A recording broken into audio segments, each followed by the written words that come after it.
کے رسول اللہ صلی اللہ علیہ وسلم نے ارشاد فرمایا کہ جب انسان مر جاتا ہے تو ان سے ان کے اعمال منقطع ہو جاتے ہیں سوائے 3 چیز کے، ان میں ایک صدقہ جاریہ، دوسرا نافع بخش علم اور تیسری نیک اولاد۔ جو وہ اولاد جو آپ کو مرنے کے بعد بھی آپ کے لیے صدقہ جاریہ بنیں گی، یعنی آپ کو اس کا ثمر اور پھل ملے گا انشاءاللہ تعالی۔ آئیے میں اس حقیقت کو سمجھنے کے لیے، کیونکہ وقت بہت کم ہے، تو میں اختتام بخاری کی مناسبت سے ہی ایک واقعہ آپ کے سامنے پیش کروں گی، اور میں آپ تمام لوگوں کی توجہ چاہوں گی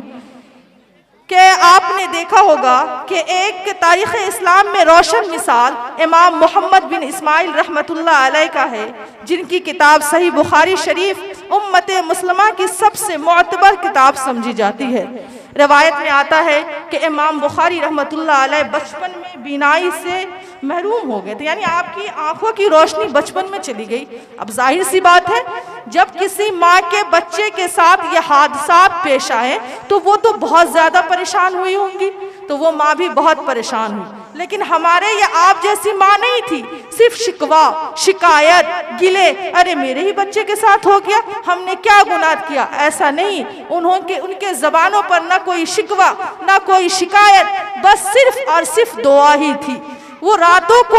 اٹھ کر جائے نماز پہ کھڑی ہوتی، رات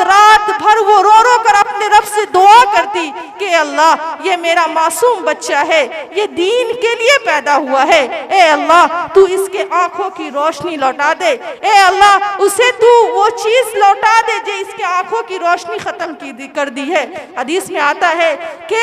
امام بخاری رحمت اللہ علیہ کی جو یہ آہیں تھی، یہ فریادیں تھی، یہ رات بھر کر اپنے رب سے مانگنا تھا، یہ اللہ تبارک تعالیٰ نے ان کی ان دعاؤں کو قبول کیا۔ ایک رات خواب میں وہ دیکھتی ہیں کہ ان کے پاس حضرت ابراہیم علیہ السلام آتے ہیں اور ان سے کہتے ہیں کہ اے خاتون، دیکھ جا کر اللہ نے تیرے بیٹے کی آنکھ کی روشنی